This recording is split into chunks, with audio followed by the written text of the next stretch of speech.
So, good morning mga kabaho. Sa isang magandang umaga sa inyo at syempre, kumusta kayo dyan? Mga nag-request sa mga nag-comment dun sa video ko, so maraming salamat. Bad or good, so maraming salamat sa inyo dahil isa kayo sa mga nanood ng video ko. Pa-bashers man yan, di ba? So maraming salamat. So lahat ng bashers natin kabaho, minamahal natin. So syempre, bago sa atin magsimula. So sabay-sabay natin basahin kabaho yung comment ng followers natin, supporters natin. So ayan.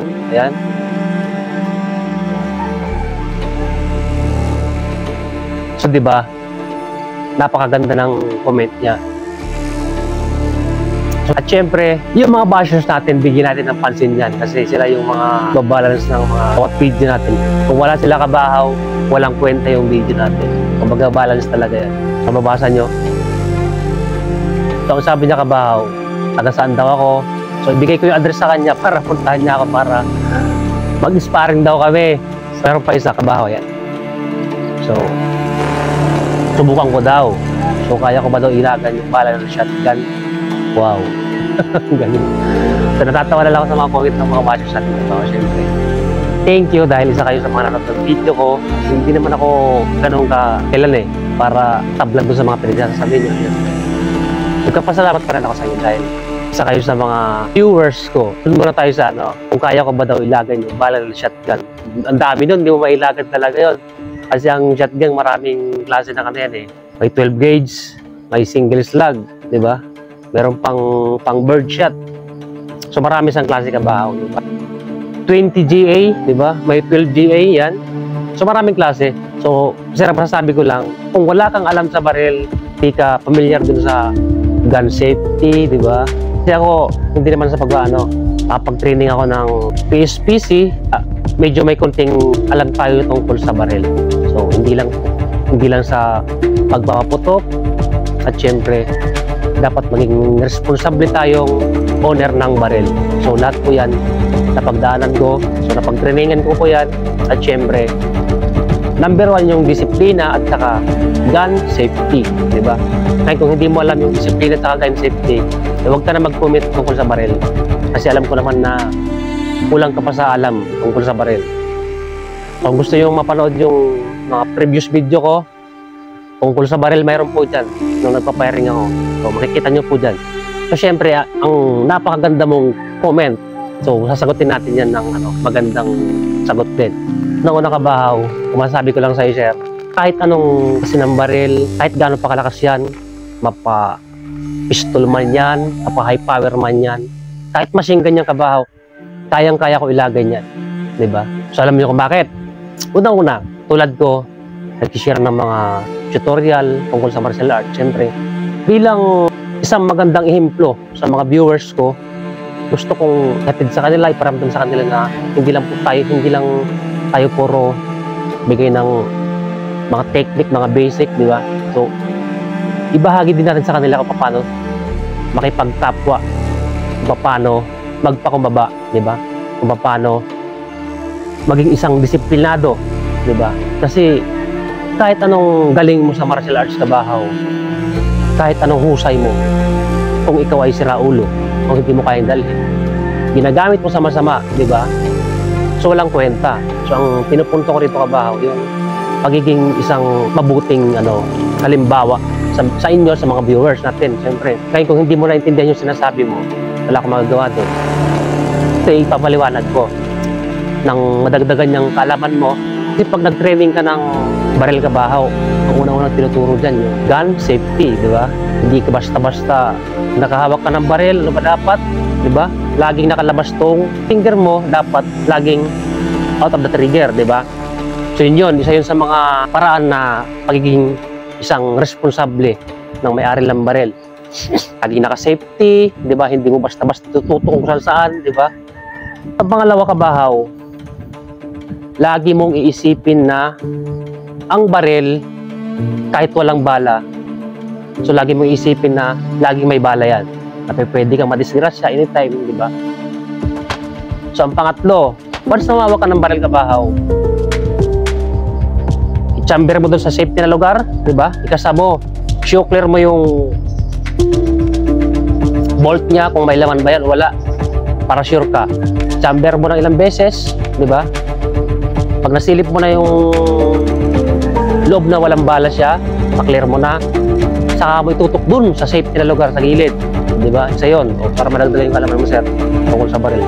At syempre, na dapat, pag may baril ka, may lisensya ka. Di ba? So, alam naman natin sa Pilipino na mahihilig sa mga baril. So, mas marami pa rin yung walang hawak na lisensya. Di ba? Illegal.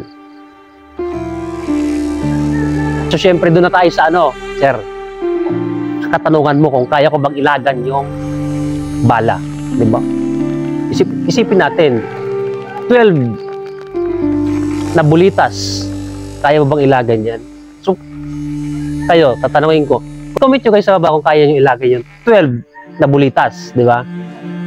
So ako, kayang-kaya talaga, kahit anong klase ng baril dyan, di ba? Machine gun man yan, kayang-kaya ko ilagay yung kabahaw. Alam nyo kung bakit? Kasi ako, disiplinado, di ba? Kung may baril man ako, dapat legal at kaya kong dalhin, di ba? So kahit anong klase ng baril yan, kahit anong lakas pa niyan, kayang-kaya ko ilagay ng kabahaw. Alam niyo kung bakit? Kasi hindi naman ako nakikipag-away. Kaya kong dalhin yung emosyon ko, kaya ko magpakumbaba, di ba? Kahit tapak-tapakan ako, kaya ko, di ba? Basta hindi lang tayo sasaktan, di ba? Sa pagkakataon na gipit na tayo, wala na tayong matatakbuhan, corner na tayo. So walang masamang lumaban kabahaw. Pagtanggol yung sarili mo, di ba? Kasi ang buhay natin isa lang. So doon sa katanungan mo, sir, sana itong sagot ko may makuha kang aral. Kasi kaya nga sinabi ko, di ba? Kahit anong husay mo ng martial arts, kahit anong galing mo sa paglaban, di ba? Kung ito ay si Raul, ginagamit mo sa masama, walang kwenta. Pero kung marunong ka, di ba? Marunong ka na, mabait ka pa, di ba? At mahaba pa yung pasensya mo. So, talagang makakaiwas ka at malalayo ka sa disgrasya, di ba? Kasi ang pagpasok ng problema, mabilis lang. Pero, once na nakaproblema ka, kahit sabihin mong self-defense man yan, di ba? Nakabaril ka, kompleto ng papel yung baril mo, dilitisin pa rin yung kabahaw kasi tayo may batas sa Pilipinas. So, nakadepende doon sa salaysay mo kung paano mo pinagtanggol yung sarili mo, kung paano mo siya nabaril. So, doon, hindi ka pa rin absuelto, di ba? So, may kaso ka pa rin. Ito yung pinupunto ko rito. Ngayon, kung kaya mo umiwas sa mga ganun pagkakataon, di ba? Kaya mo magpakumbaba, kung kaya mo na yun, di ba? Mag-comment ka dyan. Sana sa video na to, sa mga viewers natin, nakakuha kayo ng magandang aral at syempre, hindi lang tayo puro martial arts, bahagi din natin kung paano natin i-handle yung sarili natin. Lalo sa mga pagkakataon at sitwasyon na kayo ay, di ba? So, mas maganda umiwas at mas magandang magpakumbaba, kabahaw. Walang kabawasan sa pagkalalaki ang maging duwag, di ba? So, nakaligtas ka sa problema. Kasi tulad ko, may pamilya na, di ba? May mga anak. Kung papasok tayo sa mga problema, di ba? So, kawawa naman sila. Masisira yung kinabukasan nila at syempre, magkakaroon ka ng bad record, di ba? So, sana sa video na ito may natutunan kayo. At syempre, punta na tayo dun sa nag-request. Ayan. Nag-request siya kung paano siya magsisimula dun sa mga binigay kong striking. So, ngayon, gagawa tayo ng mga exercises sa striking, pampaganda ng palo, pampalakas ng palo. So, yun yung gagawin natin ngayon sa video na to. Una, stretching muna tayo. Yan. 1, 2, 3, 4. Kaliwa. Side. Sa taas. Kabila. So, rotation. Yan. Doon din sa kabila. Hips. Depende sa inyo kung yung bilang gusto nyo. Reverse. May rotation. Yan.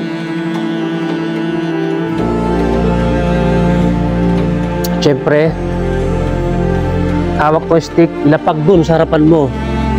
Ilapat mo yung kamay mo. Diba? So, ang next, hawak sa magkabilang dulo.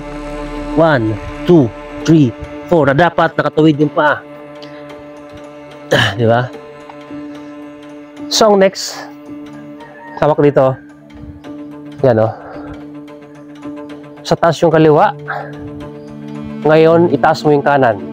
Kailangan naka-close grip pa kabaho. Yan. Side, yan. Diba? Meron din sa kabila.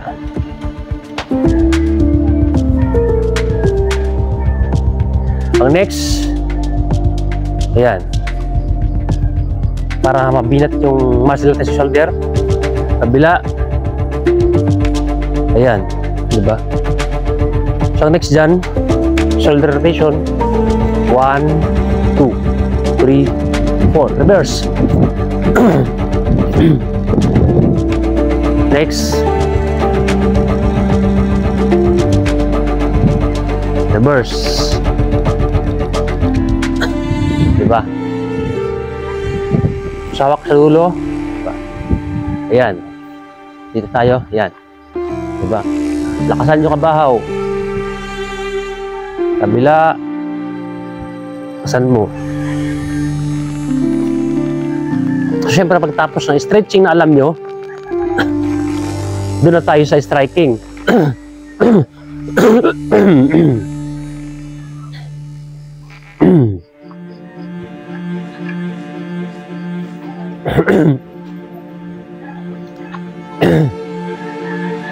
So kung may ganito kayo, tulad ng kamagong, malabayabas, pwedeng tubo na mas mabigat na gagamitin nyo kabahaw, mas maganda.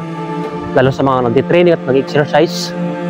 1, 2, 3, 4, 5, 6, 7, 8, 9, 10, 11, 12.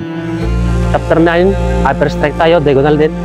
1, 2, 3, 4, 5, 6, 7, 8, 9, 10, 11, 12.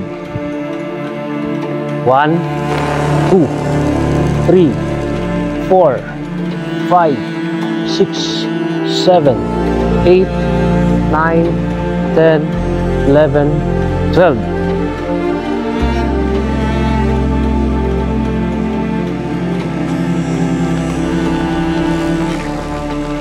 So, ang next, saksak pataas. Okay.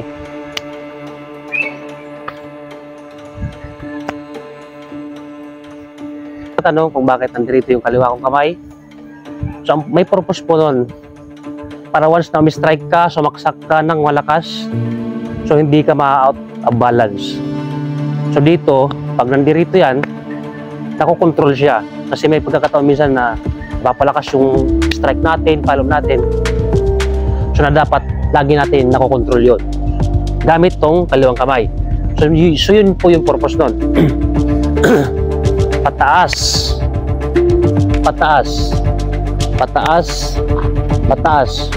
So ang next, baba tayo. 1, 2, 3, 4, 5, 6, 7, 8, 9, 10, 11, 12. Curving strike. So 1, 2, 3, 4, 5. 1, 2, 3, 4, 5. 1, 2, 3, 4, 5. 1, 2, 3, 4, 5. Yan.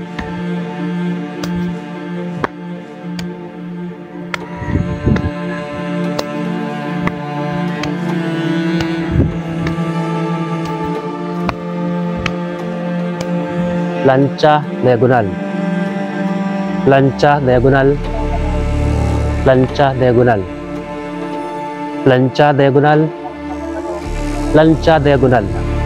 1, 2, 1, 2. 1, 2. 1, 2. 1, 2. 1, 2. Diba? 1, 2. 1, 2. Yan. 1, 2. 1, 2. Yan. 1, 2. 1, 2. 1, 2. 1, 2. Yan.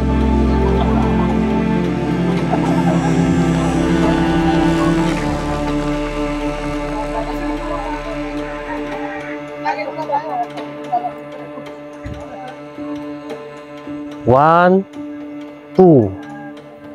1, 2. 1, 2. Yan. 1, 2. 1, 2. 1, 2. 1, 2. Yan. 1, 2. 1, 2. 1, 2. 1, 2. 1, 2. 1, 2. 1, 2. 1, 2. 1, 2. 1, 2. 1, 2. 1, 2. 1, 2. 1, 2. 1, 2. 1, 2. 1, 2. 3, 4, 5, 6, 7, 8, 9, 10, 11, 12, 13, 14, 15, 16, 17, 18, 19, 20. 1, 2, 1, 2. 1, 2, 1, 2. 1, 2, 1, 2. 1, 2, 1, 2. 1, 2, 1, 2. 1, 2, 1, 2. 1, 2, 1, 2. 1, 2, 1, 2. 1, 2, 1, 2. 1, 2, 1, 2. 1, 2, 1, 2. 1, 2, 1, 2. 1, 2, 1, 2. Diagonal, upper, plancha, saksak, flywheel, saksak, circular. Diagonal, upper, plancha, saksak, flywheel, saksak, circular. Diagonal, upper, plancha, saksak, flywheel, saksak, circular. Diagonal, upper, plancha, saksak, flywheel, saksak, circular. Curving 1, 2, 3, 4, 5. 1, 2, 3, 4, 5. Diagonal,